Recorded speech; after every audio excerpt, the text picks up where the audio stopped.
Hey, folks. We are live for the week 4 episode.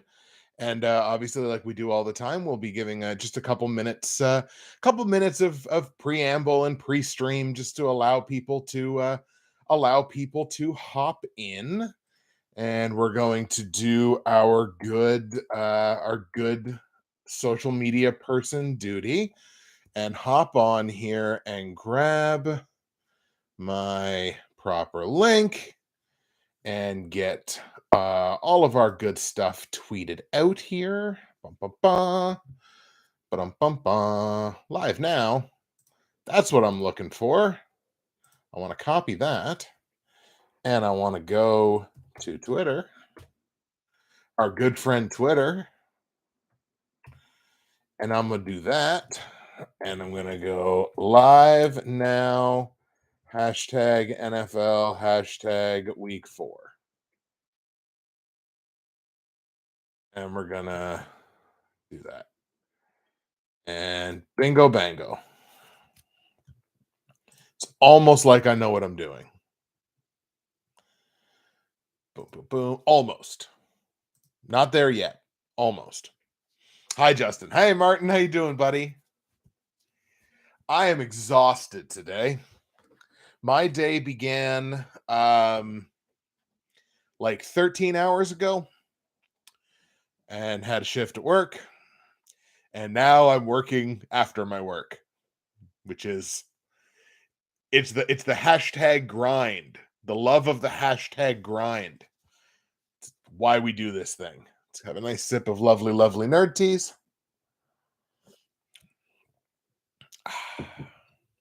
Boy, I can't wait to tell you about this great flavor of nerd teas.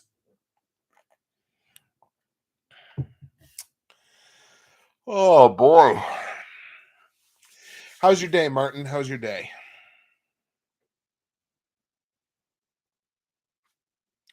What I'm going to do. Well, you tell me how your day was. I'm going to go check something.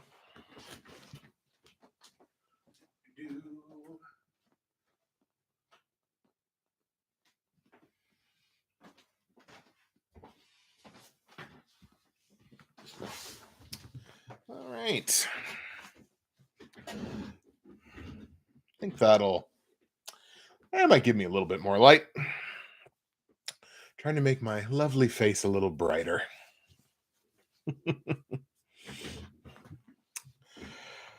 All right. Martin, do you mind letting me know in the chat, how does the sound? Are we clear? Are we good to go like normal?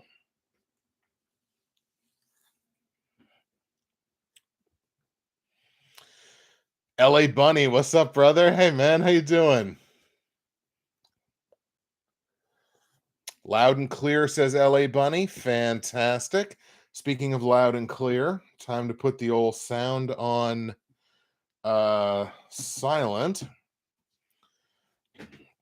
You watch, that'll be the jinx, and now like I'll start getting phone calls while I'm live streaming, just because it hasn't happened yet. We've done 4 live streams and I don't think we've gotten an actual phone call during any of them. So far so good. So far we haven't been interrupted. If I was one of these real hashtag streamer boys, I would take care of that problem. But since I'm not, I'm just a lowly NFL YouTuber. I have not done that as of yet. All right, we're 4 minutes in, so I think what we're going to do, we're going to pop over here to our lovely audio streaming program, or audio recording program, I should say. We'll pull this up. Ooh, there's a new update. I'm not going to get that right now, but I'll keep it in mind. And we're going to start the audio recording portion of the program now. Once again, that looks like it's super loud at the beginning, but I think we're okay. Maybe we'll ratchet this down just a little bit more to 0.7 or something like that. That looks like it might be a little bit better. Maybe up to 0.75. Hey, look at that. Again, very, very professional. Definite professional streamer boy.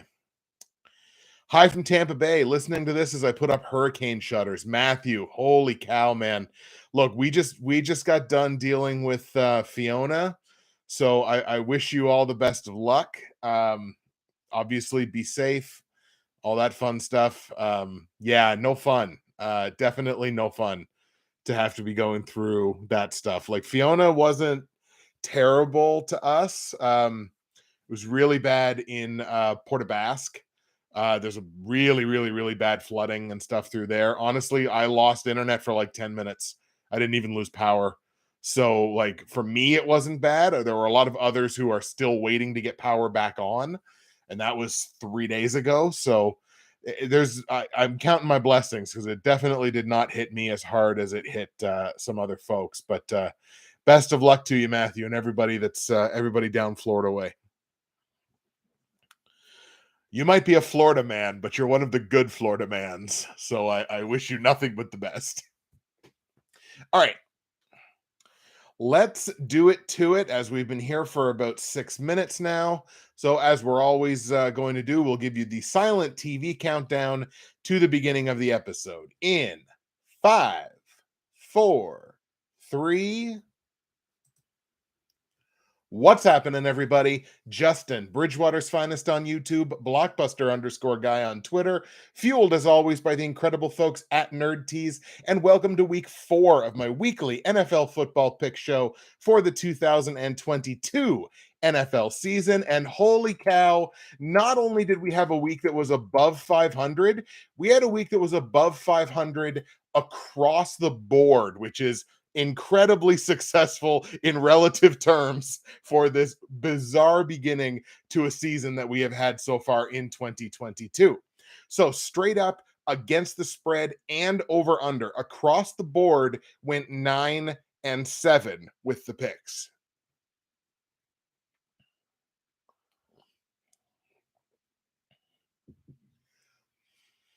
So 9 and 7 straight up means sitting a single game above 500 straight up, just at 24, 23, and 1. And against the spread, 9 and 7 means now only 4 games below 500 at 22 and 26. Over under 9 and 7, 25 and 23 on the season so far. But this is what you call a building week. This is a momentum builder. We definitely look for these momentum builders early in the season. We'll take them where we can get them. And 9 and 7 across the board, I'm not going to sneeze at it given the way that this season has begun. Platinum, gold, silver, and bronze picks, relatively successful. Bronze pick, silver pick, and platinum pick were all 2 and 1 from last week. Gold pick was only 1 and 2, so did struggle a little on the gold pick. Bronze 2 and 1 leaves me with a record of 5 and 4 on the season. The Rams did beat the Cardinals. Pittsburgh failed to cover against the spread, but Atlanta and Seattle did go over. Silver pick where I'm 2 and 1 was 2 and 1, moves my record to 4 and 5 on the season. Buffalo lost that game to Miami, but the Rams did cover, and Baltimore and New England went over their point total. Gold pick where again I was only 1 and 2. That drops my record there to 3 and 6 on the year. So the gold pick's definitely struggling. We try to turn that around this week. The Chargers with that baffling blowout loss against Jacksonville.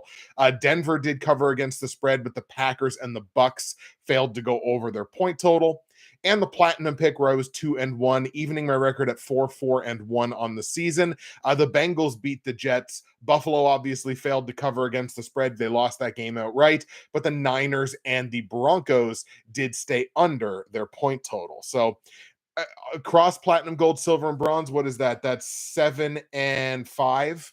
So that could certainly do worse. Obviously could have been better, but certainly could have done worse. Oh, excuse me. I'll cut that one out of the podcast. Taking a peek now at the Bridgewater's finest straight up pick'em pool with confidence points, as always, have moved up from I think it was 20. I want to say I was 24th or something last week. Now moved up to 19th in that pool out of 36. So right in that meaty part of the curve. 204 out of 408 possible confidence points, right exactly smack dab at 50% in the confidence points on the season. I did bring in 75 of 136 possible confidence points in week 3, which is a clip of 55 0.1%, certainly moving in the correct direction. Shout out to our week 3 winner, my boy Gavin. Gavin, a longtime member of this NFL YouTube prognosticators group and collection of progs. Gavin actually, I think, has one of the best, if not the best, records in the entire pool, just picking the games straight up.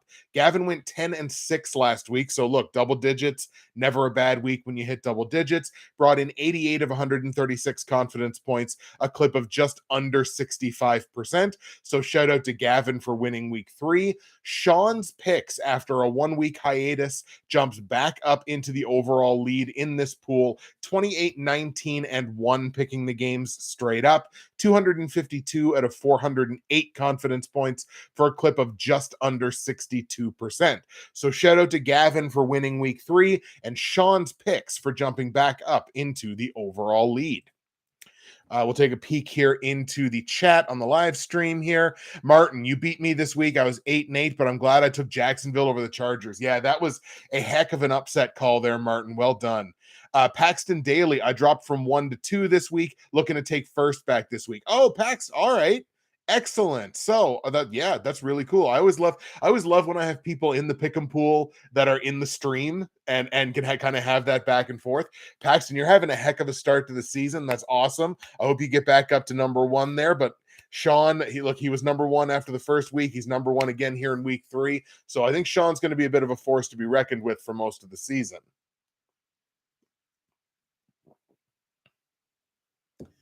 Look at us. We got 6 concurrent already. Right on. Folks are hopping in. I'm glad you're enjoying the streams. Maybe this is just a better time of day to be able to hop in and watch. So if that's the case, that's awesome. We're going to take a peek here into Fantasy Corner, and Fantasy Corner is, of course, brought to you by the Dynasty Trade Calculator. Now, the Dynasty Trade Calculator is one of the absolute best resources available to you online if you are interested in Dynasty, Keeper, or any kind of long-term fantasy football.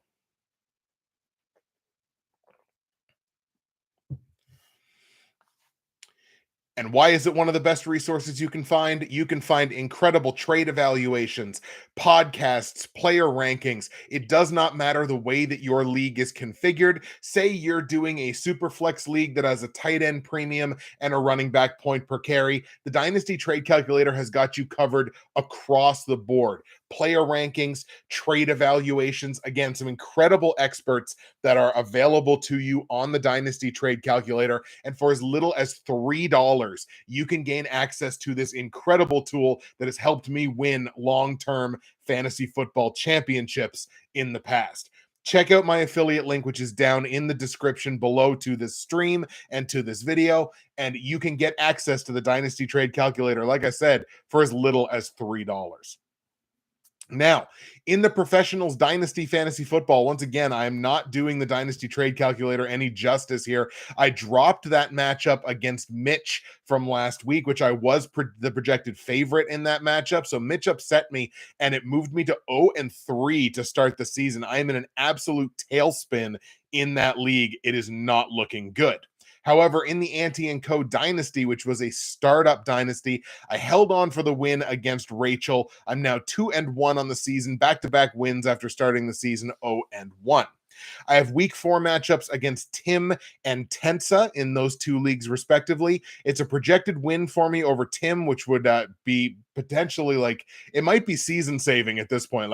They're running out of runway here to start stringing some wins together in fantasy. So I got to get that win over Tim next week. I'm a projected underdog against Tensa, but I can't remember whether Tensa won or lost last week. So I am a projected underdog there. Obviously, tons of work to do between now and then. So we got matchups with Tim and Tensa. Looking forward to those.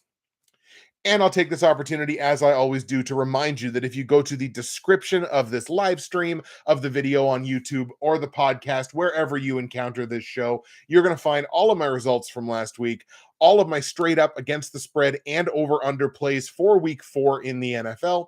You're going to find information on joining the Bridgewater's Finest Pick'em Pool, season 11 of that Pick'em Pool with confidence points as always. You're going to find that information down there. You're going to find information on joining the NFL YouTube Prognosticators Facebook page, where we talk football all week long. Really enjoy the community that we've got there. And you're going to find information on my great friends and sponsors right here at NerdTees. Now, nerdtees.ca is where you need to go if you want to get dozens and dozens of incredible loose leaf tea blends and accessories. Anything that this hard to buy for folks on your Christmas lists could desire, you can find it at nerdtees.ca. And you're going to want to use my promo code, which is BWFinest. That's going to save you 15% at checkout. You're also going to get free shipping in Canada on any order over $100, which is a great value. For my American viewers and listeners, you're also going to get a great conversion rate on the US dollar. Now, today's blend is golden apple cinnamon. It is delicious. It is an absolute feast for the taste buds. And as a matter of fact, I'm going to have a little feast right now.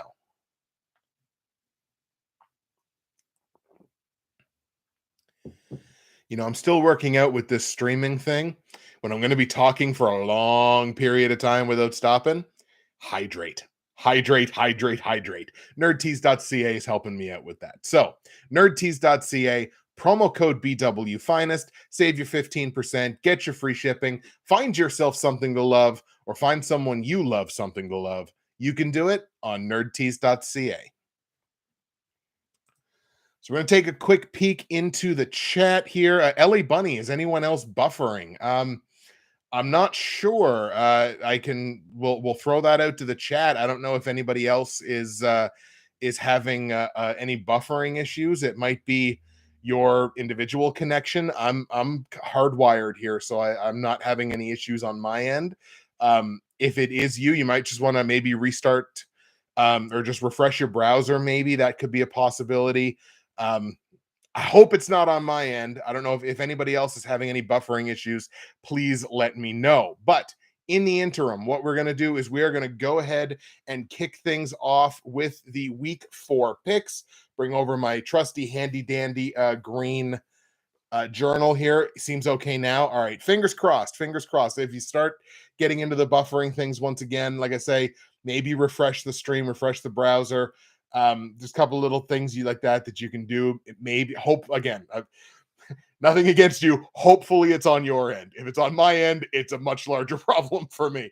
But if it comes back, if it starts doing it again, just try to refresh the browser, see if that might be of help. All right. Here we go. We're going to kick things off. Week 4 picks.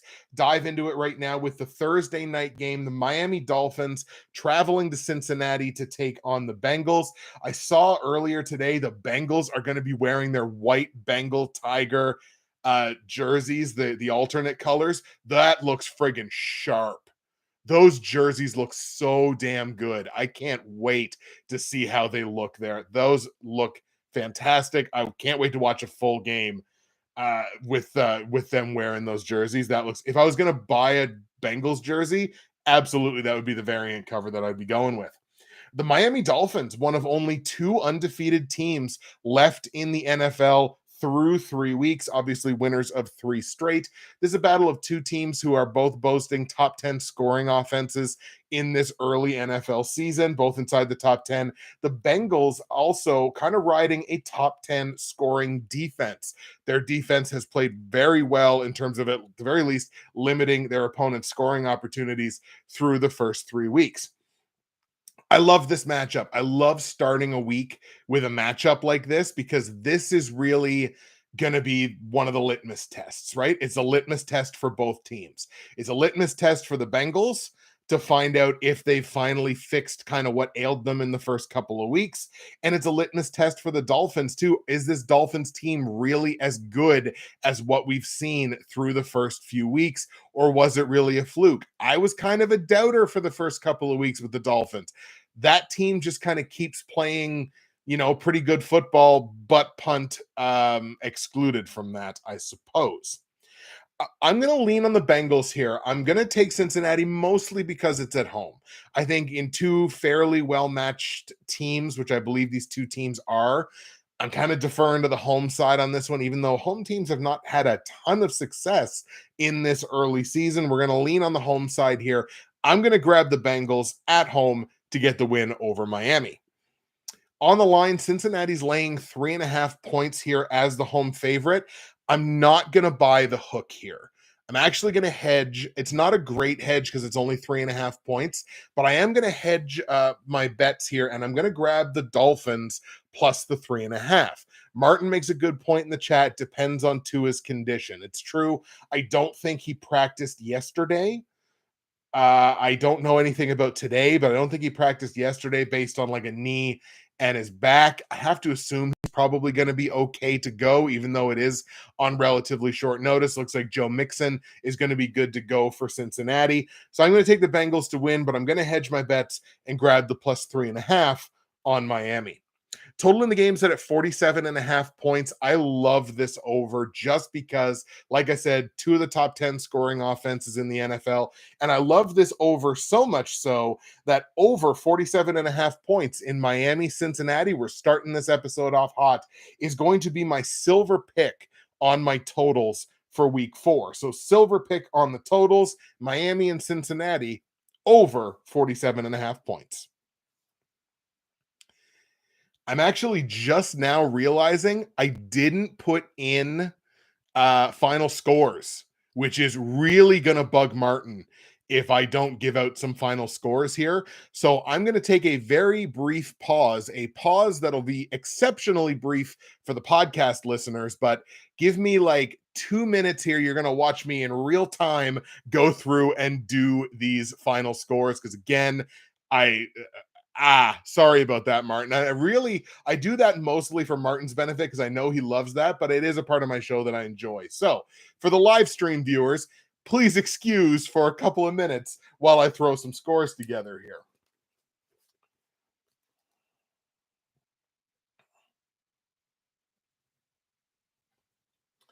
What I will give you this, I'm going to go Cincinnati 27, Miami 24. So again, we're going to go over the 47.5 point total. I'm taking the 3.5 points on Miami, but I'll take Cincinnati to get the win. So 27-24 Cincinnati is the final score that we'll give you there.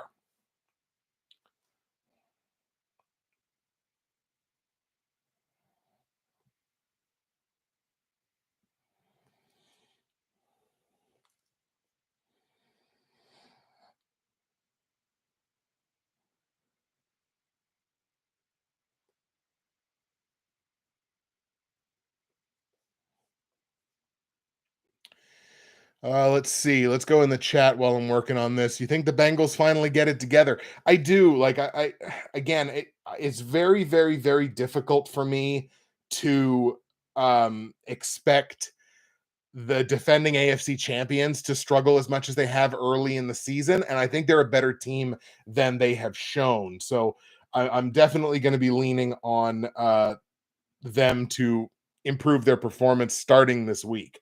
I mean, yes, they got it together last week, but again, take a peek at the competition. All right, let's do a couple more here, and then we'll move on to a couple of games, and I'll take another short pause. We'll get through this. We'll get through this in chunks. Actually, you know what? That's good. So I got scores for the first couple of games. We'll take another pause in a few minutes, and we'll get through and we'll get those scores in. Let's move on to Minnesota and New Orleans. Now, this game is on neutral territory. Both of these teams are taking the trip over to England. This is being played at the stadium of the Tottenham Hotspur. New Orleans is considered the home team in this game, but of course, neutral field. New Orleans losers of back-to-back games now and boasting one of the bottom 10 scoring offenses in the NFL so far this season. Minnesota's been kind of middle of the pack in both senses. They're a middle of the pack scoring offense. They're a middle of the pack scoring defense. So they're not exceptional on either side. Obviously, they have, exceptional pieces on that team, but just the overall results, I can't say have been exceptional on either side. New Orleans, I'm considering this back-to-back, the tail end of back-to-back road games for New Orleans because, yes, even though they're being considered the home side, it's not on their home field. It's not in New Orleans. They're not in their own homes. It's a road game for both teams here. So I am going to consider this the tail end of back-to-back roadies for the Saints. Minnesota is potentially dealing with not having Dalvin Cook for this game. And it's kind of it's 50-50 like Cook himself. Like I think he's 50-50 to play. Kind of has a separated shoulder and a tear in his labrum, I think, isn't it? And they're basically just gonna wrap it up and let him play through it, which is terrifying to me if I'm a Vikings fan, because that's your franchise running back and you're kind of playing fast and loose with, his shoulder, which is kind of important for running backs.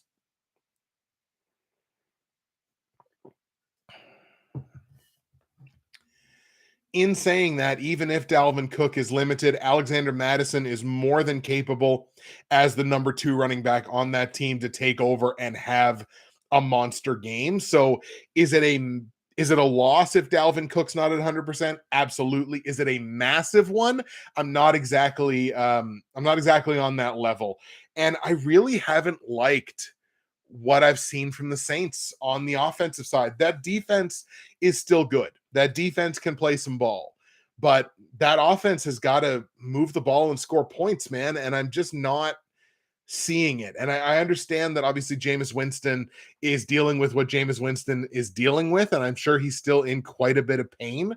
But as long as that's the case, and as long as that offense is limited, it's tough for me to go with them, especially against a team that I think is pretty good. So we're going to go ahead and grab the Minnesota Vikings here at Tottenham on a neutral ground. Let's take Minnesota to beat New Orleans.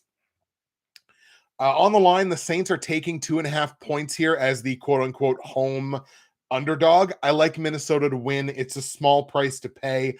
I'm going to go ahead and lay the 2.5 points on the Vikings. So much so that Minnesota minus 2.5 is my gold pick this week against the spread. Minnesota minus 2.5, my gold pick against the spread. Total in the game set at 43.5 points. I do think the defenses come to play in this one. Again, especially New Orleans. I think that defense is very good. I don't expect a lot of points to be scored here. You got a whole time change. You got a whole adjustment to that entire everything that comes along with playing a game over in the UK. Let's stick on the under on this one. We're going to go under 43.5 points in Minnesota, New Orleans. Let's go Minnesota 17, New Orleans 10. So Vikings 17, Saints 10. Vikings cover minus 2.5 on their way to the straight up win. Let's see. Martin, that was my same reasoning with Justin Herbert last Sunday, the lingering injury. Absolutely. Chargers are dumb for playing Justin Herbert. They should let him heal first. I completely agree. 100%. If it look, you know what? If it was not the entire future of your franchise, then I'd say, okay, if you want to risk it, then risk it. It's your team. But man, like he's not only the future of that franchise, he's one of the futures of the entire league. Like Justin Herbert could be the Aaron Rodgers to Patrick Mahomes is Tom Brady or Josh Allen's Tom or what have you. You know what I mean? Like these are the elite all-world quarterbacks of the next 10 to 15 years. I don't think you screw with that. I think you play that as safely as humanly possible. So I 100% agree. The Chargers were very dumb, I would say, for letting him play in the condition that he did. I would rather him sit for 2 or 3 weeks and come back at 95%. Like it's just, I don't know. It didn't make a lot of sense to me. We're going to take a quick pause here and toss up a few more scores. Let's go. There for that. Alvin Kamara was horrible last week. Look, I am a 3-team fantasy football manager of Alvin Kamara. I feel your pain. I feel your pain in a big bad way.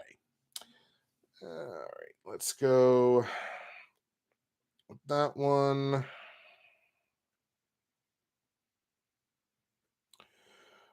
There.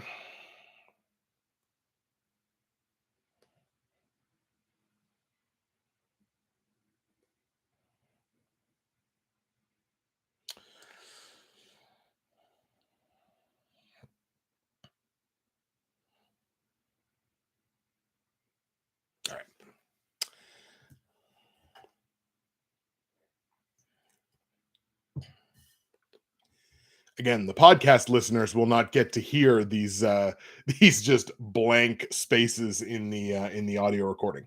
Let's go to Atlanta now. The Cleveland Browns are in town to play the Atlanta Falcons, and the story of two actually um, pretty mirror franchises so far this season. Now, the Browns do have the benefit of coming into this game on the long week, having played on Thursday last week. Atlanta is, again, Atlanta and Cleveland are kind of the same here. They're both top 10 total scoring offenses. They're both bottom 10 scoring defenses. And you wouldn't really expect that out of the Cleveland Browns, but both of these teams have been giving up points plentifully. Neither of them are in the bottom 5, but both are in the bottom 10. Now we are dealing with an injury question mark here, and that is comes with the Cleveland Browns, and it's Myles Garrett and that motor vehicle incident that he was in. I guess rolled his vehicle multiple times. We're starting to see some pictures come out from that, and it's to me, it's a question mark about whether he's going to play or not, whether he'll be ready to play or not, physically, psychologically, everything. You have an incident like that, and it's not the easiest thing in the world to come back from. So he may play this week, he may not. If he doesn't, that's a big hit to that Browns pass rush, and that can only spell good things for what has been a fairly decent offense so far for the Atlanta Falcons, at least in terms of points on the board. And I think I kind of like this for my first upset this week. Why don't we grab that? Let's grab the Atlanta Falcons at home against Cleveland. Let's take the Falcons here straight up. Atlanta gets the win over Cleveland. Now on the line, Atlanta's taking 1.5 here as the home dog. So obviously I like them to win. So I'm going to go ahead and take the 1.5. A total in the game set at 49.5 points. And again, based on the fact that this is two pretty good scoring offenses and not very good scoring defenses, I'm going to grab the over in this one. I don't think it's going to be a super popular play, but let's grab over 49.5 points in Atlanta, Cleveland. Let's go Falcons 30, Browns 24. Atlanta gets the win on home field.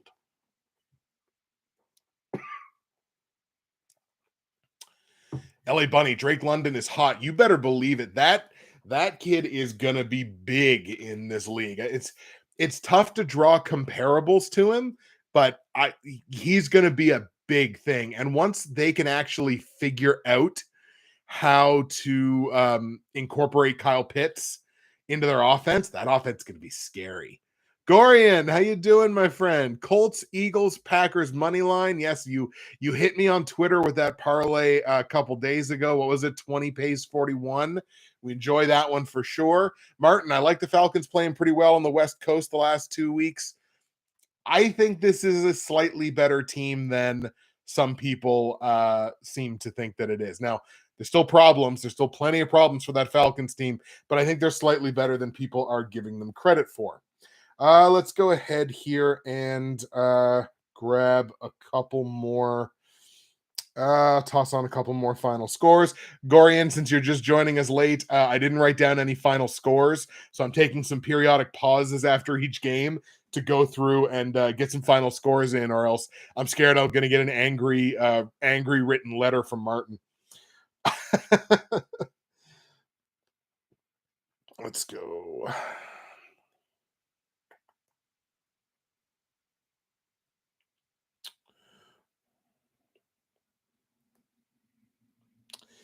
We're going to do that.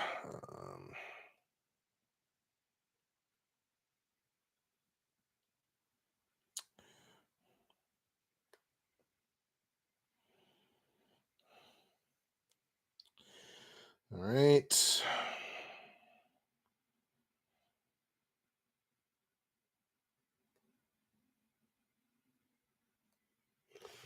All right.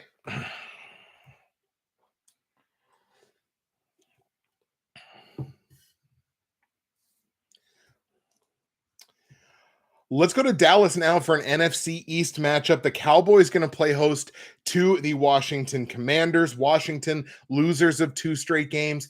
Dallas now winners of 2 straight games. So these two teams going in opposite directions here. Dallas coming up with that win on Monday Night Football, relatively convincing, at least in the second half.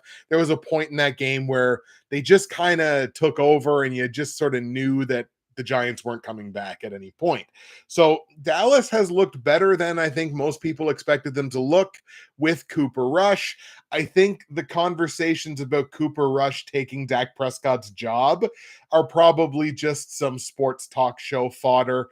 I don't think that's something that's realistic, but it makes for a fun topic of conversation. And he hasn't been terrible. He's gotten the results. Obviously, Dallas winners of 2 straight games. They're still a bottom 5 scoring offense in the league. Now, on the plus side, they're playing a bottom 5 scoring defense in the league in the Washington Commanders, who just allowed their quarterback to be absolutely eaten alive last week. How many times did Wentz get sacked? Like 106 or something. Like, it's just like every time I flipped by that game, he was on the ground. So if they can't protect the quarterback, it's awfully tough for them to score points, and it's tough to score points on a Dallas Cowboys defense that is a top 10 scoring defense so far in the season. And what we saw in that game on Monday night last night was Dallas's pass rush getting home and getting home more frequently and more comfortable at the line of scrimmage. If that's the case, I just don't see a path here for Washington to pick up the win. So we're going to go ahead and grab Dallas here at home. I think it's a good spot for them. Let's grab the Cowboys at home to beat Washington. And I'm so confident in that the Dallas Cowboys beating the Washington Commanders is my silver pick straight up in week 4. Dallas over Washington is the silver pick. I don't love putting division games in here, but this one I feel pretty confident about. Let's see. On the line, Dallas only laying 3.5 points here as a home favorite. I expected this line to be bigger. It has grown a little bit because it was -3 last night. So I say before this number gets any bigger, I think you go ahead and lay those points. I certainly will be on Dallas laying -3.5. Total in the game set at 42.5 points. This has come up a little bit. It was 40. What did I say? What did I say? I said we were going to get a phone call. I said we were going to get a phone call. That's hilarious. Which one of you has my phone number? Like, honestly, which one of you has my phone number? That's really, really funny. All right, we're going to wait for my answering machine to pick up the call because it's going to. Let's see. Oh, yeah, there it goes. So we're going to wait for it to do that. It's really funny. Please hang up and try your call again. Yeah, sure. All right, let's take care of that. Wait for it. See if you can hear this. You hear the eh, eh, eh, eh, eh, eh, eh.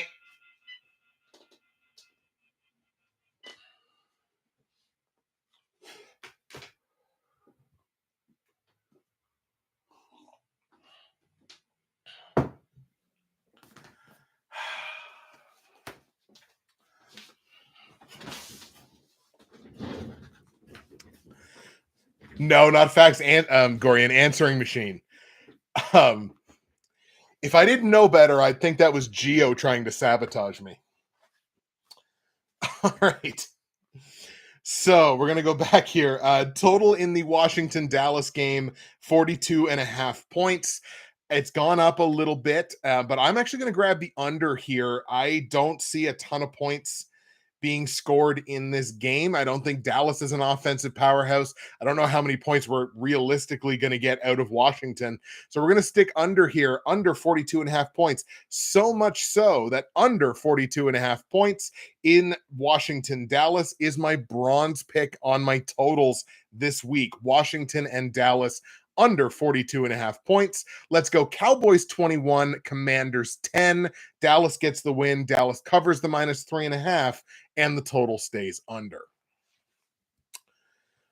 Again, that's just like Gorian, you weren't here right from the beginning, but I said like we've gone 4 streams now without me getting a phone call while I'm streaming, and I'm like, you just watch, it'll happen. And 2022 still has a landline. Come on now, I'm Canadian. I'm a little behind the times. I only got electricity like last month. Um, but like I said, I was like, I bet you I get a phone call, and lo and behold, we get less than 4 games in, and we get the phone call that I expected. Now I wonder if we'll get another one. All right, so we will take another little pause here and go through, toss on some more final scores.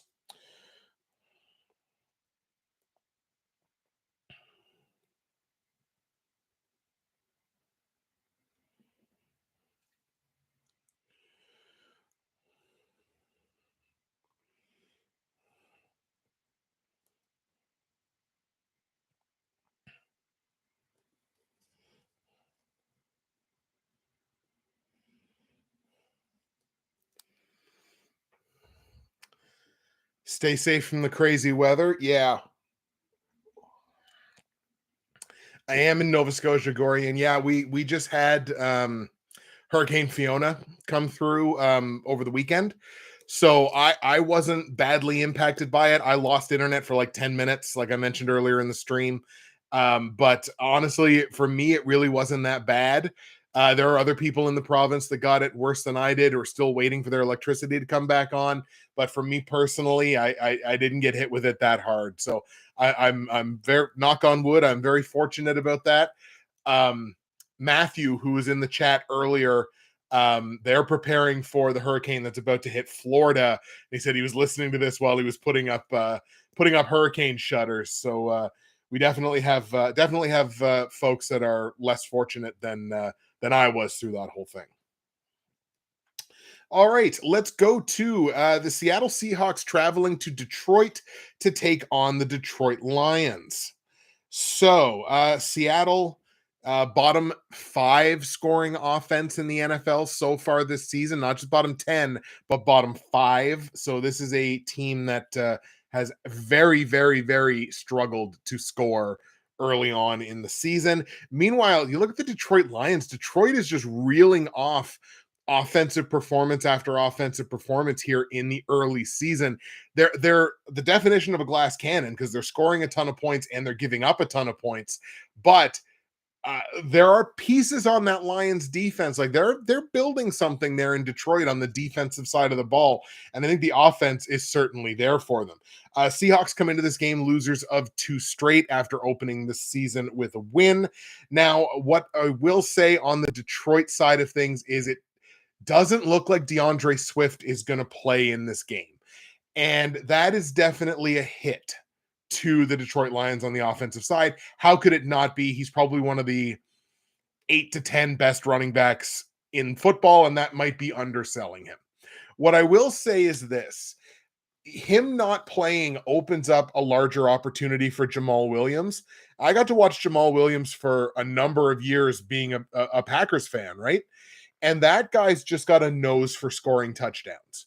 Like he's got a talent for finding the end zone. If Jamal Williams can put multiple touchdowns on the board, not only is Detroit going to win this game, I think they're going to cover the number. So even though one of the better running backs in the NFL is probably not going to play, and in fact might not play again until week 7, I think Detroit offensively is going to be just fine because they've got a guy in Jamal Williams who can do most, if not all, of the same things out of the backfield. So offensively, I think they're going to be just fine in that sense. Got to take Detroit here. I like the Lions at home. Another win from Motor City Dan Campbell. You got to love it. Let's take Detroit to beat Seattle. On the line, Detroit laying 4.5 points here as a home favorite. It still feels weird to say, like not just them being a favorite, but laying 4.5. That's a fairly big number for the Lions to lay.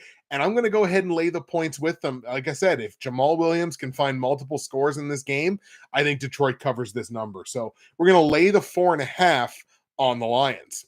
Total in the game set at an even 50. I have to stick under on this because I don't know what the offensive upside of the Seattle Seahawks is right now. We're going to stay under 50 points in Detroit, Seattle. Let's go Lions 24, Seahawks 14. Lions win, Lions cover under the total.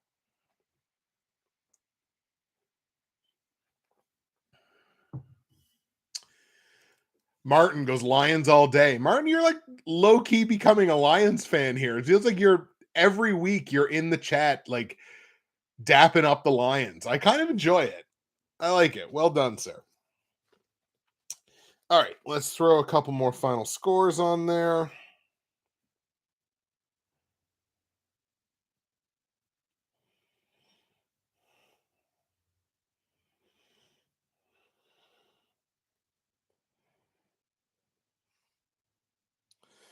All right.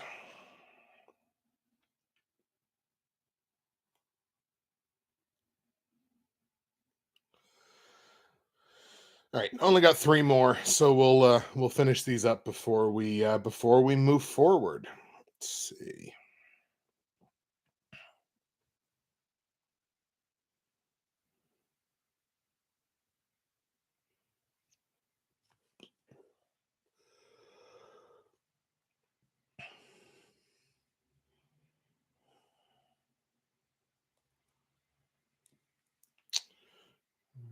Yep, we got that.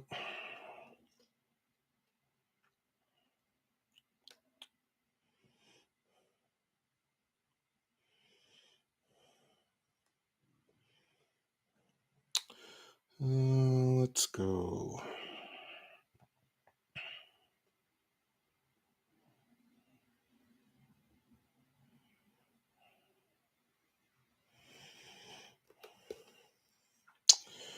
And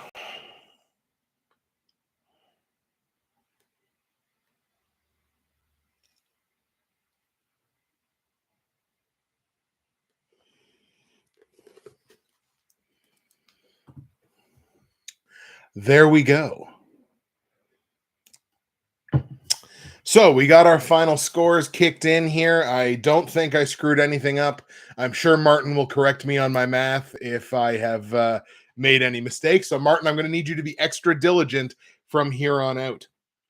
All right. Tennessee in Indianapolis to take on the Colts. Battle of the AFC South. Tennessee, one of the bottom 5 scoring defenses so far here in the early part of the season. Teams are scoring on them very, very, very consistently. Indianapolis, bottom 5 scoring offense. Now, look, they did pick it up and get the win last week. It was a big win for that Colts team. Obviously, not expected. We'll put it that way.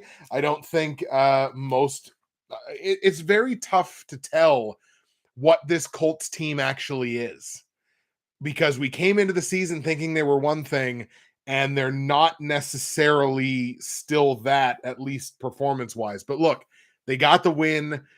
They don't ask how, they ask how many. So they got the win last week, which was good. Again, Titans bottom 5 total scoring defense. The scoring offense has been middling. To me, neither one of these teams are easy to trust on the offensive side or from the defensive side. Yeah, the lowest of lows one week to the highest of highs. Exactly. Like it's been such a peak and valley. It's been such a roller coaster ride for them. It's tough to really nail down exactly what that team is. So this is one of those games that I was fairly confident I was going to hedge on one way or the other. So this is the way I'm going to go with this one. I am going to take the Colts to win because the game is in Indianapolis. Now, I will say this is a very popular Titans pick, whether it's Titans outright or it's Titans against the spread. So I am going to take the Colts to win because it's in their barn, but I am going to hedge my bets and I am going to take Tennessee plus the 3.5 points against the spread. I'm just not going to buy that extra hook in this matchup. I think the teams are too evenly matched. They know each other too well. This is the kind of game that Tennessee can easily come up and win outright. And in the event that that happens, I at least want a little piece of it. So we're going to go ahead, grab the Colts straight up, but take the 3.5 points on the Titans. Total in the game set at 43, and I just don't see this as a high scoring game one way or the other. I don't think the Colts mystically figure out their offense in 1 week. So we're going to stick under the 43 points. Let's go 17-14 Indianapolis. Colts win, Titans cover, game stays under the points.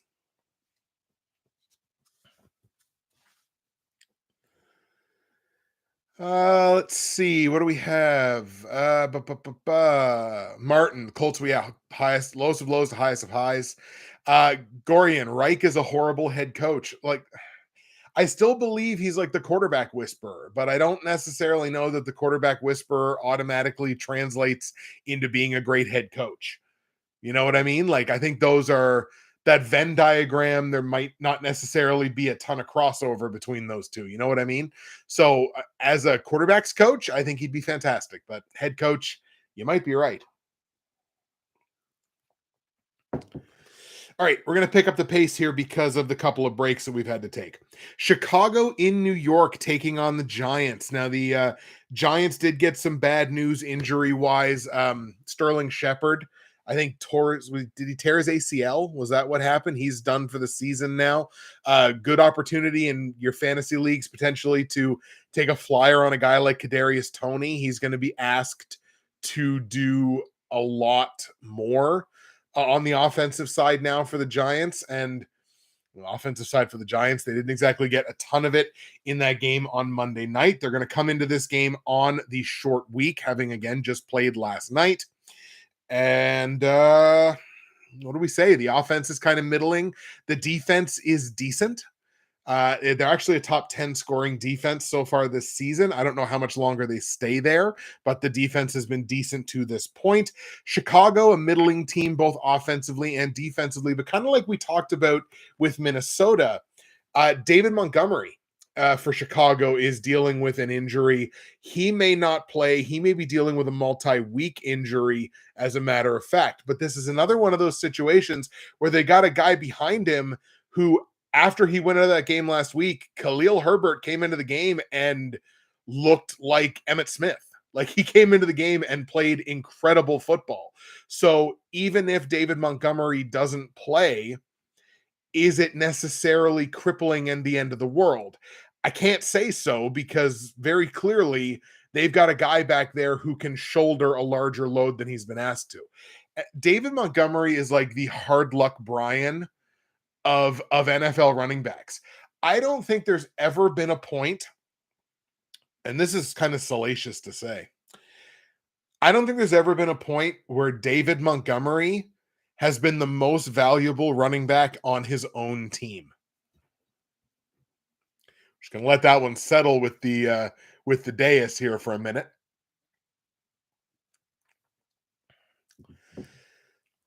Back when it was David Montgomery and Tariq Cohen, I think Tariq Cohen was the more valuable back. And now that it's, Khalil Herbert, I think Herbert's the more valuable back. I really do. And again, it's tough because I got nothing against David Montgomery. I really don't. I just think, Herbert's the more valuable back. So there it is. I'm taking the Bears in this one. They're the dog. They're the road dog in this one. They're taking a number of points that I think you hedge on this number one way or the other. I think Chicago wins this game outright. I think there's more upside in that Bears offense than there is in the Giants offense. So we're going to go ahead and take Chicago in the upset in New York. The Bears beat the Giants. Hashtag bear down. So Giants are laying 3.5 points here as a home favorite. I like Chicago to win. Give me the 3.5 points. And I think no matter which way you go, you can't buy that extra hook. You can't buy the extra hook on the Giants. That's not the play to make. So definitely plus 3.5 here, no matter which way you're going. If this thing dips under 3 and you really like the Giants, then okay, it's a small price to pay, lay the points. But while you still got to buy that extra hook, no chance whatsoever. Total in this game set at 39 points. I do think this total goes over. Not by a ton, but man, it's 39. It's just such a beatable number. So we're going to go ahead and go over the 39 points in Chicago, New York. Let's go Bears 23, Giants 21. Chicago gets the win outright. Take the points. Total goes over. Moving right along here, Jacksonville and Philadelphia. Who would have thought at the beginning of the season that you'd look at this and go, wow, what a marquee matchup. Jacksonville in Philadelphia to take on the Eagles. Philly, the other undefeated team left in the NFL so far from the beginning of this season, winners of 3 straight games. Jacksonville has reeled off back-to-back wins here as well. And look, the Jags might be for real. Maybe Doug Peterson's for real. Maybe Doug Peterson's the coach of the year. Maybe this is all smoke and mirrors. I'm kind of thinking that maybe this is smoke and mirrors. But what I will say is Trevor Lawrence has taken an exceptional step forward. He's playing football at a different level than he was playing just less than a year ago. Like, he has taken that step forward, and it's awesome to see. As somebody who likes Trevor Lawrence, it's awesome to see. I don't think Jacksonville is as good a team as they've shown in the results. I think they're overachieving, and I think they're due to kind of come back to the mean here a little bit. They're a top 10 scoring offense right now. They're a top 5 scoring defense. That's not what this Jacksonville Jaguars team is. A top 10 scoring defense? I'm sorry. Like, it's not that I don't believe. That is going to come back down to earth. Meanwhile, the Eagles, a top 5 scoring offense. It is very difficult to stop Jalen Hurts right now. He's doing whatever he wants to do with the football, which is excellent. Also a top 10 scoring defense. So this Eagles team, they are absolutely for real at 3-0. Andrew Warren, what's up, Justin? I told you about Jacksonville and Doug Peterson before the season started. You can take that victory lap, Andrew. You 100% earned that victory lap. No question about it. I just think we're going to see a regression back to the mean coming up here in the next couple of weeks. You owe me a beer. Remember that. I do. I do owe you a beer. 100% I owe you a beer. We will put that in stone, and that will happen before one of us dies.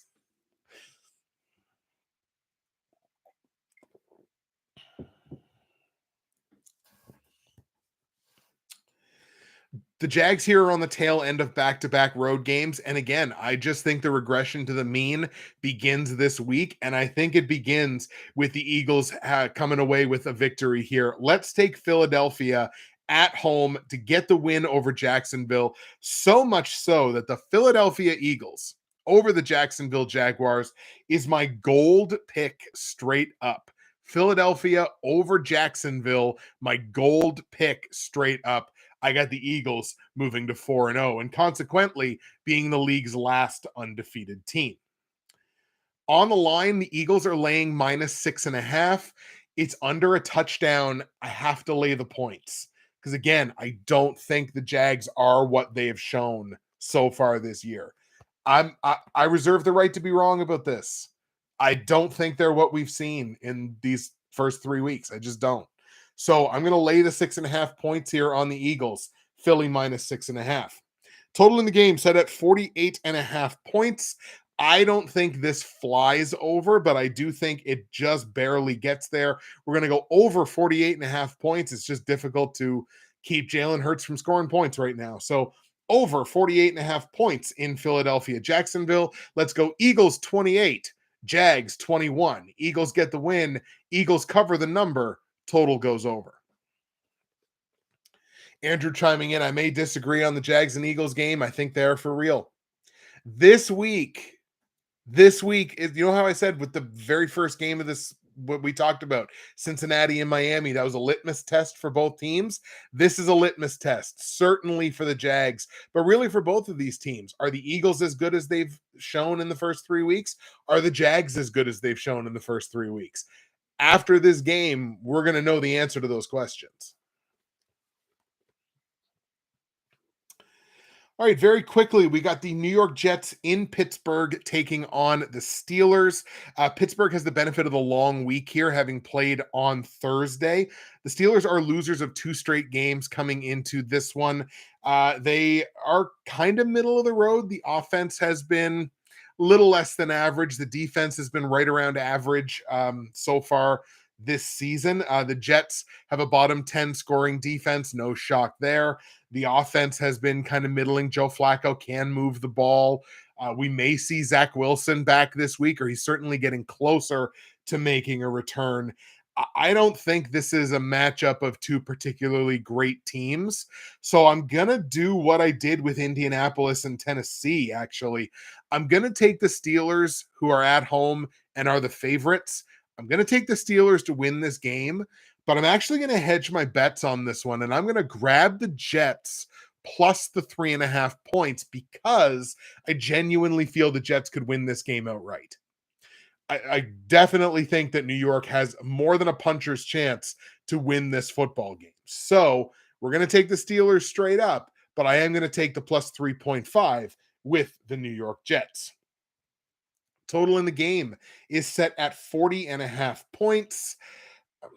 I don't see anything special from either one of these offenses. And I think I got to stick under on it, even though this is an exceptionally beatable number. We're going to go under 40.5 points in Pittsburgh, New York. Let's go Steelers 20, Jets 17. So very close game. Pittsburgh gets the win, but take the 3.5 points with the Jets and under on the point total. Andrew, I think Pittsburgh are a better team than the Jets. I agree with that. I definitely agree with that, but you just hit the nail on the head. Pittsburgh should put in Kenny Pickett. This Steelers team, I don't think, is going to take that next step forward until they're ready to play Kenny Pickett. I thought they should have played Kenny Pickett last week. I don't think they're going to take that step forward until Kenny Pickett knows he's the starting quarterback for the Pittsburgh Steelers. Once he's in there and once he knows that, then I think they build towards taking that step forward. Until that point, I just don't see it, at least on their offensive side. I do think it's good enough to beat the Jets this week, but I am going to take the points.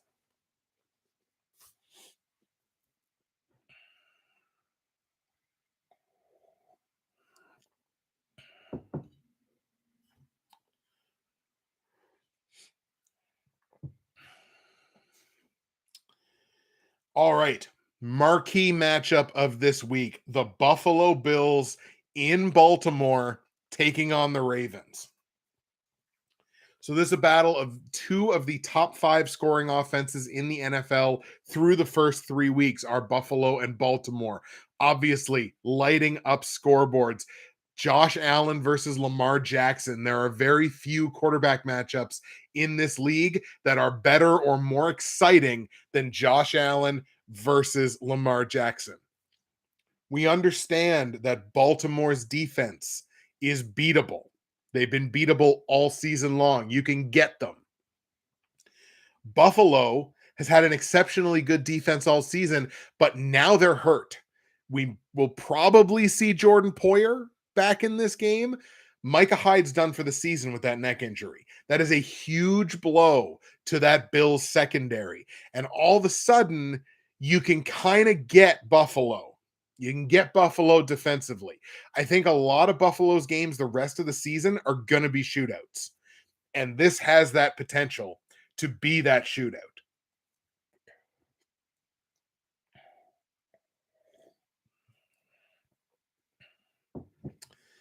Yeah, see, we're getting messages in the chat now because this is the marquee game of this week. Absolutely, I love it.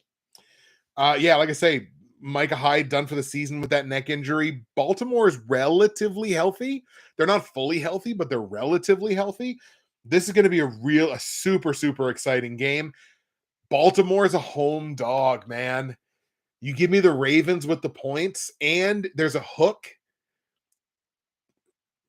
I got to take Baltimore. I'm going to take Baltimore to win this game outright. Lamar Jackson is playing career level football. We all know how good Josh Allen is. And that Bills defense can be good. But right now they're susceptible. I think Baltimore's getting them at the perfect time. So we're going to take the Ravens here to win this game outright. Baltimore picks up the win at home. Baltimore's a difficult place to win in. Baltimore gets the win over Buffalo straight up. So obviously on the line where Buffalo's laying 3.5 points here is the road favorite. I like Baltimore to win. Give me the plus 3.5. And I'd be tempted to hedge my bets on this one way or the other.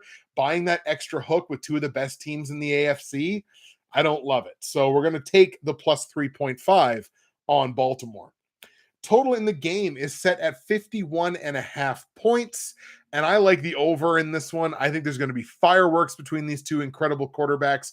So much so that, as a matter of fact, Baltimore plus the 3.5 is my silver pick against the spread this week.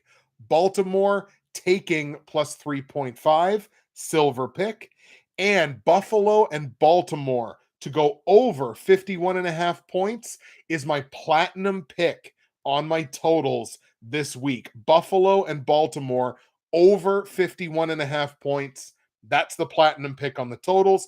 Let's go. Baltimore 31, Buffalo 30. Absolute shootout stuff of legends. Baltimore gets the win. So here we go. Like I say, the chat kind of lit up when we started talking about this game. Looking forward to Buffalo, Baltimore. This is from Martin. On the fence, who to take right now? I totally get it. There's great arguments to go either way in this game. Boy, you give me Baltimore plus points, plus money at home. Very tough for me not to bite on that. Gorian, this should be the Sunday night game. I completely agree. This should be a marquee game. This should be the marquee game of the week. The NFL maybe might want to look into being a little more liberal with how they flex games. Like a willingness to look at this and be like, this is the game of the week. Like, let's flex this. Let's flex it to Sunday night. Even contemplate flexing it to Monday. I mean, you want your marquee games to be under the most eyes. So I 100% agree that this should be one of those marquee games. Andrew, if I were Buffalo, I'd try to protect Josh Allen. Just ask Mac Jones last week. Yeah, 100%. When we talk about the Patriots, we'll talk about the little mess that they find themselves in now. Baltimore has to pay Lamar Jackson that Deshaun Watson money already. Yeah, big time. Like, it's tough to have more rushing yards than Deshaun Watson has accusations, but Lamar Jackson has that. And not only that, he's making plays with his arm. He's throwing the ball better than he has ever thrown the ball at the NFL level. So that man deserves to be paid. He deserves to be a top 3 to top 5 paid quarterback in the NFL. And the fact that Baltimore's kind of playing chicken with the future of their franchise, I mean, best of luck to you, but get that guy signed to an 8 to 10 year deal. Like, get him signed. Do you have to give him Mahomes money? I might be okay with that. Don't necessarily think he's as good as Mahomes, but to pay him Mahomes money, there's a possibility for that. All right.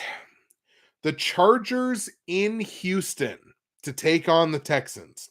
Two teams that are both coming into this game losers of 2 consecutive and not really looking the greatest on their way there, really, for either of them.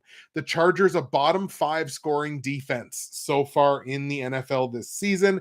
Houston, a bottom 10 scoring offense.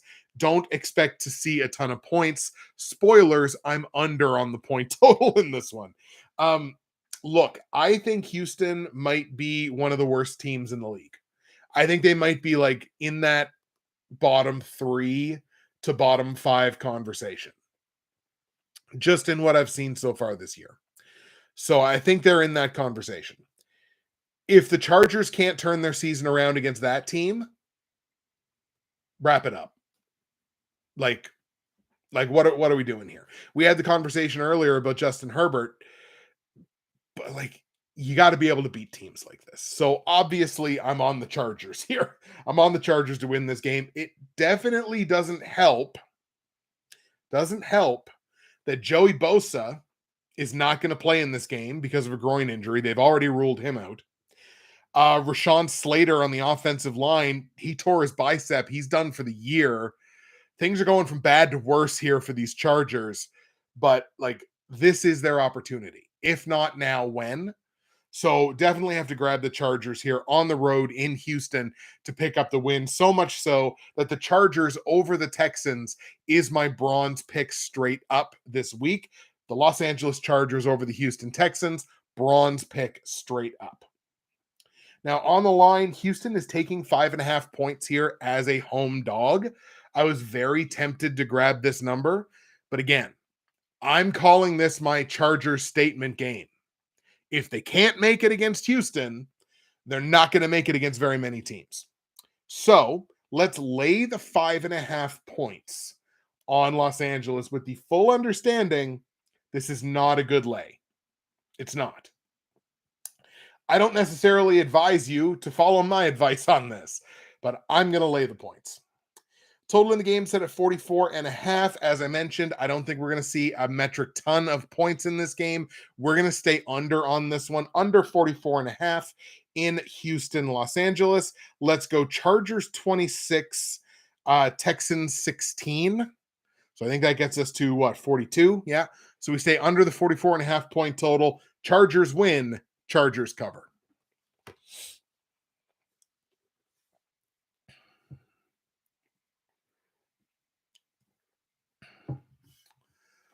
Let's see. What do we have in the chat? Andrew Warren, Justin Herbert's my disappointment so far this year. I think he'll bounce back against Houston. I hope he's healthy enough to do so. Again, we had the conversation earlier that it's crazy to me that he played, but I have to believe that if he's healthy enough, he probably bounces back against the Texans. They have a very gettable defense, so I think Justin Herbert's going to be able to get him. Let's see. We got 5 games left on the slate here. We're going to run through the next one awfully quickly. The Arizona Cardinals in Carolina taking on the Panthers. Both of these teams kind of middling so far this season. Arizona, however, bottom 5 scoring defense in the NFL this year. So they're giving up a ton of points, are the Arizona Cardinals. Offenses for both of these teams kind of middling across the league. Carolina, a middling defense as well. Usually what I would do here is say that I would defer to the defensive side and take Carolina. Every time I do that, Carolina lays an egg. Every single time I do it, Carolina lays an egg. So we are going to go ahead and grab the Arizona Cardinals here in an upset play, marginal upset, but it's an upset play nonetheless. I'm going to grab Arizona here on the road in Carolina, not a divisional game. I think Arizona, top to bottom, is probably the better football team with the exception of the defense. And then Carolina's got a better defense. But I do think Arizona's the better team, certainly have the better quarterback, I would say. I don't really trust what I've seen from Baker Mayfield so far. Let's take Arizona to get this win. Against the spread, Carolina's taking 2 points here as a home favorite. So I am going to go ahead and since I like Arizona to win, obviously we're going to be taking the 2 points on the cards. Total in the game set at 42.5. I do think this sneaks over. This is as much a play on the number as anything else. We're going to go over 42.5 in Arizona, Carolina. Let's go Arizona 23, Carolina 20. So just sneaks over the point total. Arizona wins. Take Arizona with the +2. Martin, Arizona's been playing teams with high-powered offenses. Vegas, Kansas City, and the Rams. That'll mess up a defense. It's a good point. It's an excellent point, in fact. So, they get a team this week that has one high-powered offensive weapon, and that's Christian McCaffrey. No disrespect to DJ Moore. They're not using DJ Moore like a high-powered offensive weapon. So, they've got one and potentially 2. But I think Arizona can shut that down. I think their offense has a higher upside. So we're going to grab the cards. All right, New England at Lambeau Field, Patriots at Packers. The Packers now have reeled off 2 straight wins after dropping their season opening game, and they're kind of starting to look like that Packers team of old. I'm a little worried about the Jair Alexander injury. It was awesome to see Romeo Doubs kind of have a little bit of a coming out party last week, scoring his first NFL touchdown. Aaron Rodgers is looking like Aaron Rodgers. And as the more time that goes by, the more confidence he's gaining in those wide receivers. You can see it in the play on the field. So it feels good, man, as a Packers fan. Now, you can't talk about the Patriots right now. They're talking about two things. Number one, they're a bottom 10 scoring offense in the league this year. And number two, they ain't going to have Mac Jones for a few weeks. Mac Jones out with an ankle injury. This is looking like a multi-week high ankle sprain. So what is the upside of that Patriots offense? I don't think it's very high, especially against a very good defense in Green Bay. Even if they don't have Jair, they still got Eric Stokes and Rasul Douglas as their outside cornerbacks. They've got good safeties. They've got good linebackers. They've got a pretty decent defensive line. It's a good defense top to bottom, and I think they're going to be able to do whatever they want against that Patriots offense.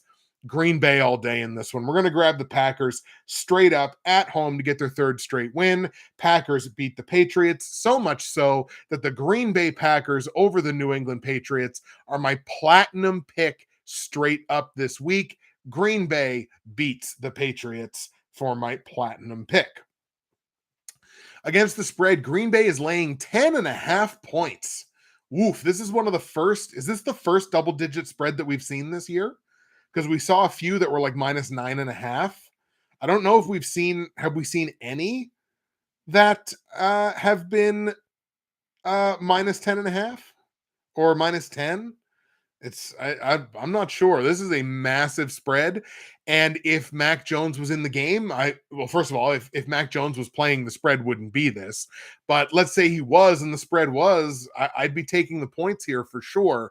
But I just don't know what that Patriots offensive upside is going to look like without Mac Jones at quarterback. So we're going to go ahead and lay the 10.5 points on the Green Bay Packers. I don't like laying double-digit spreads. I will say that from the jump. I've been saying that for years, but I'm going to lay the 10.5 on Green Bay because I don't know what I'm going to get from the other side.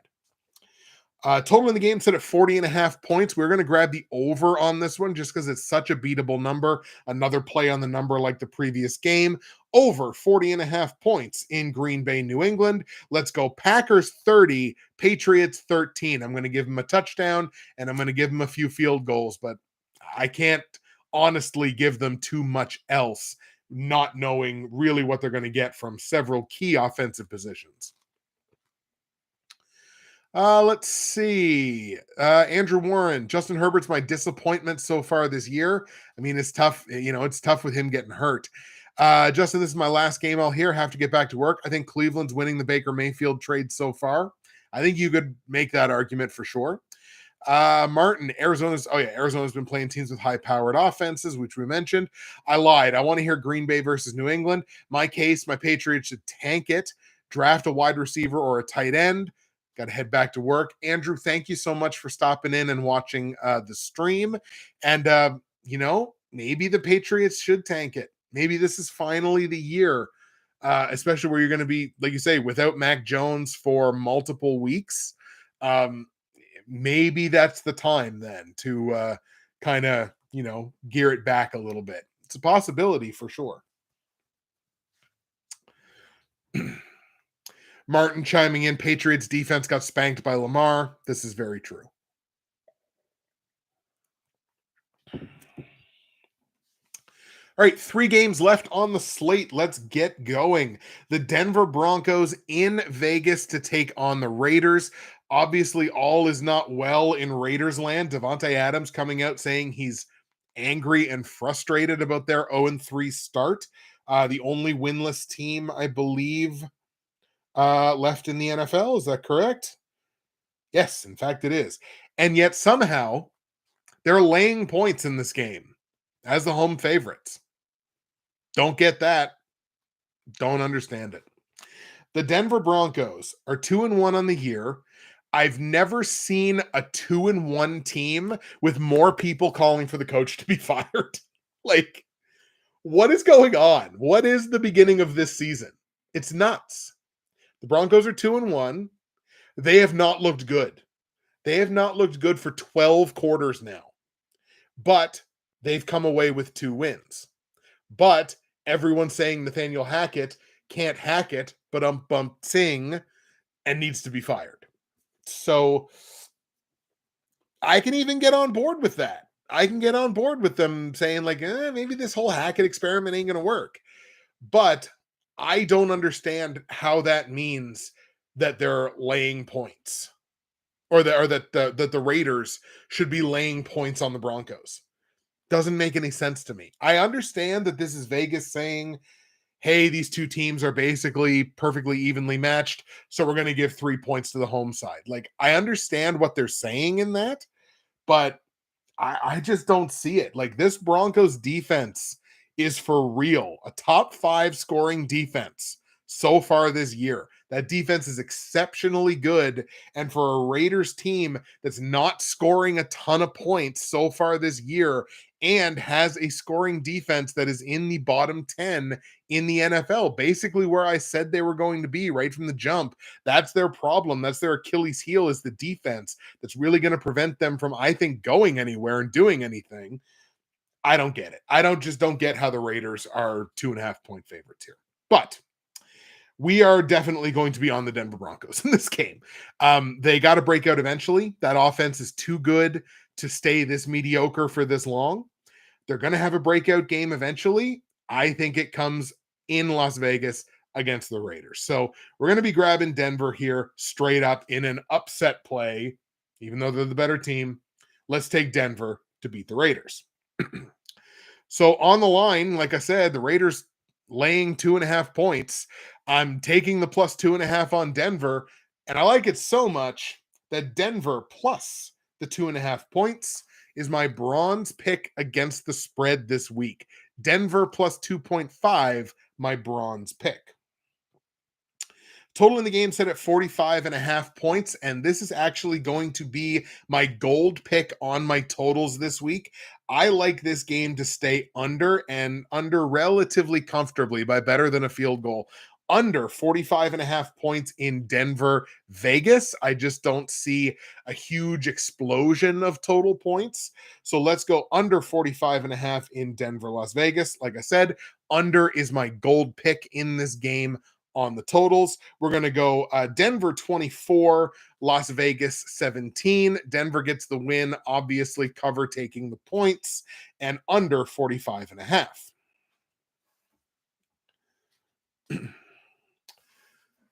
Just 2 games remaining on the slate here. We're at about an hour and 20 minutes into the stream. Thank you so much for everyone here that has joined me live.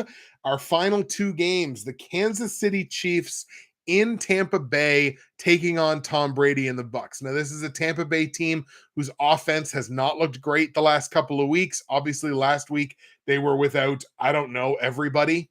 Like every receiver that they have, basically, and the offense struggled for it. But it goes beyond that. Tom Brady has not looked like Tom Brady at all this year. They are going to get Mike Evans back. There's a good chance that they're going to get Julio Jones back. So they are definitely going to get some weapons. It increases the upside of that offense. But you want to talk about offenses with upside? It's probably the Kansas City Chiefs. And they're probably a little, let's say, really, really pissed off about losing that game in Indianapolis in week 3. I think they're going to take it out a little bit on this Tampa Bay Bucs team, but that Bucs defense is exceptionally good. Top 5 scoring offense in Kansas City versus top 5 scoring defense in Tampa Bay.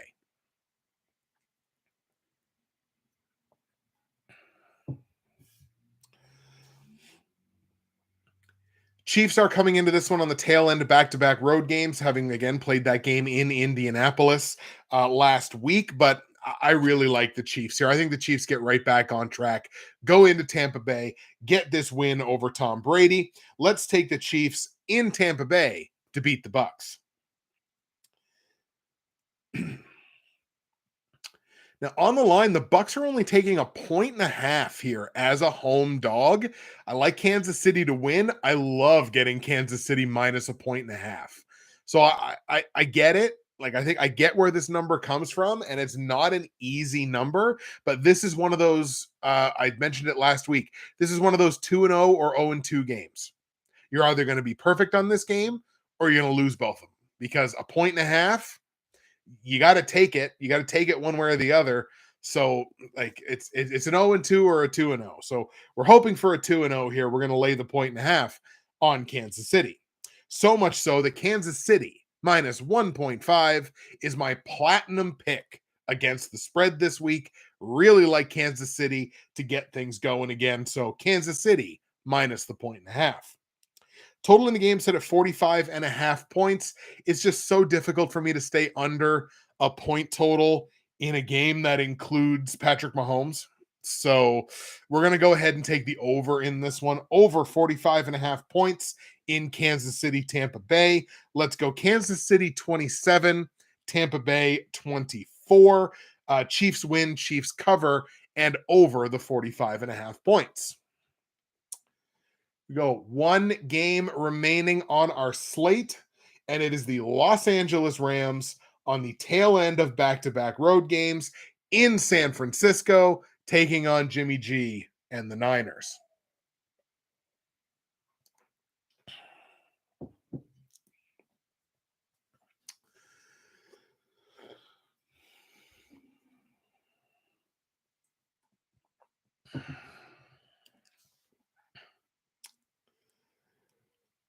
So like I said, Rams on the tail end of back-to-back road games here. Rams winners of 2 straight games after that season opening beatdown at the hands of the Buffalo Bills. Rams have reeled off 2 straight. They're kind of starting to look like the Rams again, aren't they? Like, yeah, a little bit. Now, on the Niners side of things, this is a bottom 5 scoring offense that's missing, I don't know, everybody except Debo. They're a top 5 scoring defense. That defense is exceptionally good. But the injury woes continue for Kyle Shanahan and the 49ers. This time it's Trent Williams at left tackle. He's got an ankle injury. I don't expect him to play probably for the next couple of weeks. And that is a massive blow to trying to protect Jimmy Garoppolo after you just lost your new starting quarterback for the whole year. Now they're down the left tackle. So this is just going from bad to worse for the Niners. And honestly, it's kind of like 2 games ago. The Niners are the favorites in this game, and I don't understand why. I don't understand how San Francisco could be laying 2.5 points in this game. That's a weird early line that doesn't make sense to me. And as a matter of fact, I want to make sure that I didn't make a massive error in taking that. So we're going to go to my handy dandy lines resource. And we're going to look all the way at the bottom. Yeah, San Francisco minus 2.5. It's bizarre to me how they're laying points in this game. It makes no sense. I'm very heavily on the Los Angeles Rams to keep their streak going and to kind of, bury the Niners a little bit worse. Maybe if not for the Trent Williams injury, maybe I might have looked at the Niners here, but you're down your starting quarterback, you're down your starting running back, you're down your starting left tackle. Is George Kittle playing? We don't really know. The jam's kind of done there until you get some of these people back, as far as I'm concerned. So we're heavily on the Rams. So obviously, since the Niners are laying 2.5 points, got to take the 2.5 points here with the Los Angeles Rams. Total in the game set at 42.5. I kind of think the Rams defense comes to play here a little bit, especially if Jimmy G's got like almost no time because he's down his left tackle. And it's not just his left tackle. It's one of the best left tackles in football. I think we got to stick under this number. It's a very beatable number, but we're going to stay under on it. Let's go under 42.5 points in Los Angeles, San Francisco. Let's go Rams 20, Niners 10.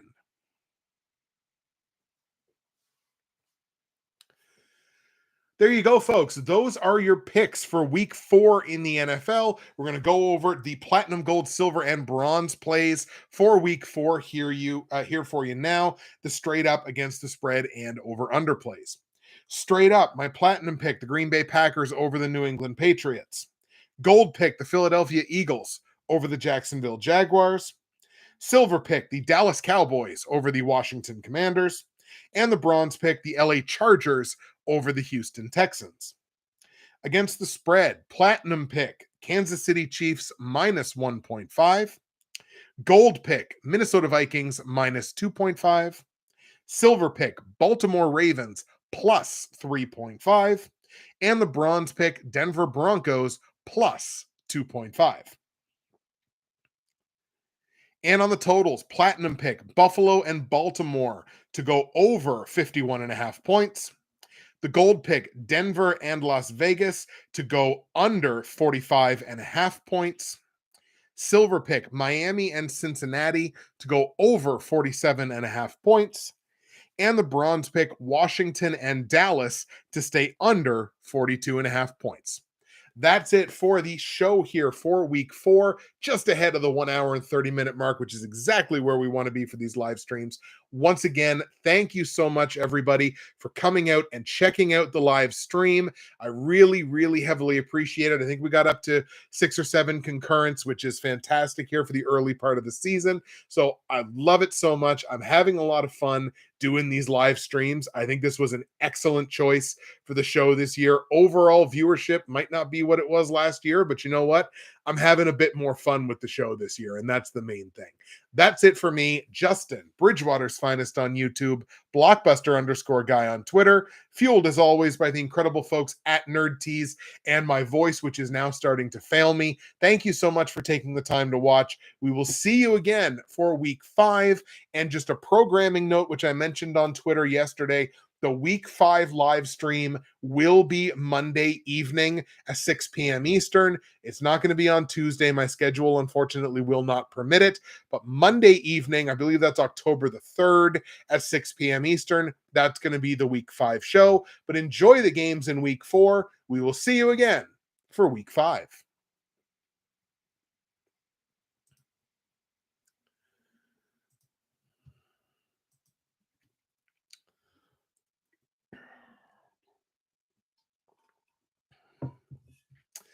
All right, folks. That is our show. I think we all learned a thing or two. We learned that David Montgomery has never been the most valuable running back on his own team. We learned that I can predict the future with the phone call. We just learned. I think we came together as well. LA Bunny goes, Rams, baby.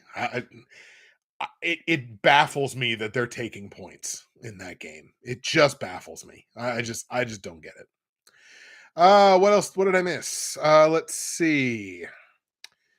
That Niner game Sunday was a snooze fest. Oh my God, you're telling me. What an awful football game. Just not good. They choked in the fourth quarter. They definitely did. Jimmy G doesn't want to be touched by Aaron Donald. You are 100% right.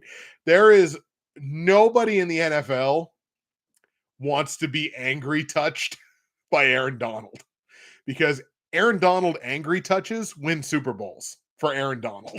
So nobody wants to be on the receiving end of that. All right. While my voice is still here, I think we will cut the stream there. Sorry, I hear people outdoors. Uh-oh. People. We will cut the stream there. Thank you so much, everybody, for taking the time to watch the live stream. Genuinely, very sincerely appreciate it. And everybody pitching in on the show. You guys help make the show what it is. My interaction with you, it's awesome. It's so much fun. I love doing it. LA Bunny, thank you for the show. Justin, look forward to next week's. Awesome. I hope everybody can make it out. Be well, man. You too, Gorian. Thank you so much.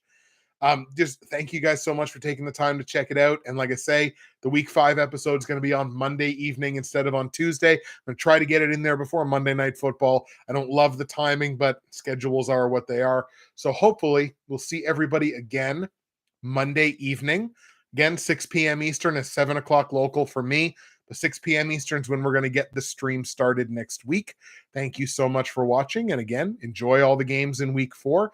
Before I leave, what's the one pick that I made this week that was the most baffling to you? What was the one pick that I made that was the most like, wow, I can't believe you made that pick?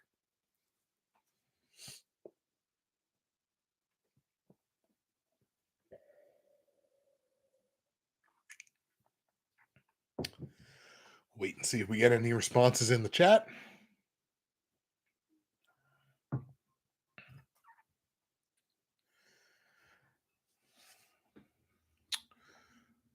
Get to see me dance.